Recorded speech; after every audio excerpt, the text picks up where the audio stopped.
অবশেষে দীর্ঘ অপেক্ষা শেষ হতে যাচ্ছে 5 ব্যাংকের আমানতকারীদের। তো সেই গ্রাহকদের জন্য যে সুখবরটি হচ্ছে 1 ডিসেম্বর থেকেই মূলত 5টি ব্যাংকের আমানতকারীরা প্রথম ধাপে 2 লাখ টাকা করে টাকাগুলো ব্যাংক থেকে তুলতে পারবে।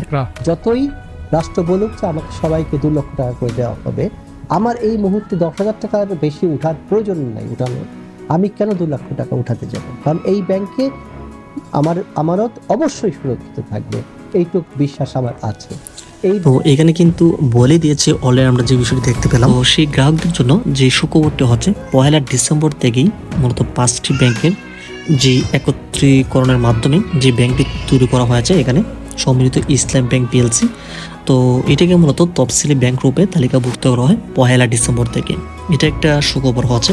অনেকেই যেটা একটু কনফিউশন ছিল তাদের টাকাগুলো পাবে কিনা, তো এক্ষেত্রে মূলত বলতে চাই আগামী সপ্তাহ থেকেই মূলত এটির সকল কার্যক্রম বা যেই টাকাগুলো তোলার যে কার্যক্রমগুলো এটা কিন্তু এখানে শুরু হবে।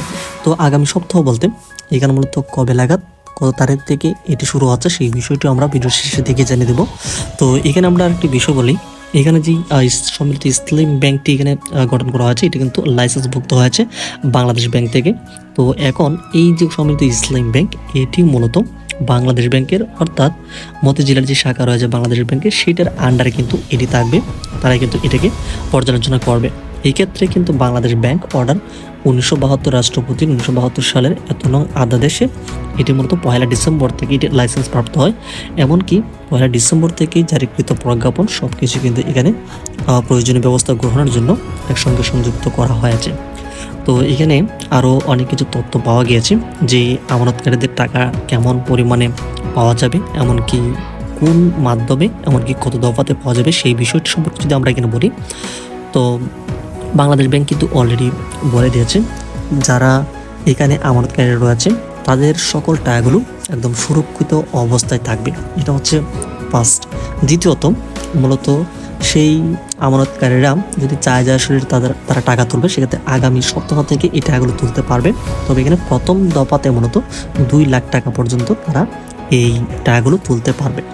তো 2 লাখ টাকা পর্যন্ত প্রথম দফাতে মূলত দেওয়া হবে আমানত বিমার এখানে যে তহবিল রয়েছে সেটার আন্ডারে, অর্থাৎ একটা এনআইডির আন্ডারে যে অ্যাকাউন্ট রয়েছে, তো সেই এগেনস্টে অর্থাৎ প্রত্যেকটা এনআইডির এগেনস্টে মূলত 2 লাখ টাকা পর্যন্ত আমানতকারীরা টাকাগুলো তুলতে পারবে। এই বিষয়ে কিন্তু সর্বশেষ আপডেটগুলিকে পাওয়া গেল। তবে প্রয়োজন ছাড়া দেখা যাচ্ছে কেউ যদি টাকা তুলতে চায় সেক্ষেত্রে এটা তারা একটু বলে দিয়েছে যে প্রয়োজন না থাকা সাপেক্ষে টাকাগুলো তোলার দরকার নেই, এরকম কিছু তারা কিন্তু বলেছে। তো এক্ষেত্রে কিন্তু কারণ এই ব্যাংকটা যেহেতু 5টি ব্যাংকের সম্মিলিত হিসাবে এটা তৈরি করা হয়েছে বা লাইসেন্স প্রাপ্ত হয়েছে, এটা আরও সামনের দিকে আরও একটু বড় হবে। সেই ক্ষেত্রে কিন্তু বলা হচ্ছে কারো টাকা একটাও কিন্তু মারা যাবে না, কিন্তু প্রত্যেকটা গ্রাহকের টাকাই সুরক্ষিত থাকবে। এমনকি যেই পরিমাণে তাদের লেনদেনের যে পরিমাণগুলো বা যে ইন্টারেস্ট বা সকল সুযোগ সুবিধা কিন্তু দেওয়া হবে।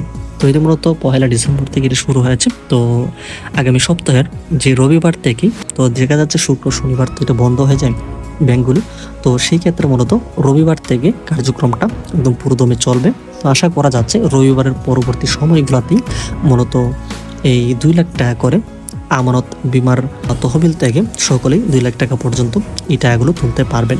তো ধরা যাচ্ছে আপনারা যারা ইমার্জেন্সি টাকাগুলোর প্রয়োজন হচ্ছে আগামী রবিবার থেকে আপনাদের টাকাগুলো এই ব্যাংক থেকে তুলতে পারবেন। তো এই ছিল মূলত সর্বশেষ আপডেট বাংলাদেশের প্রজ্ঞাপন অনুযায়ী।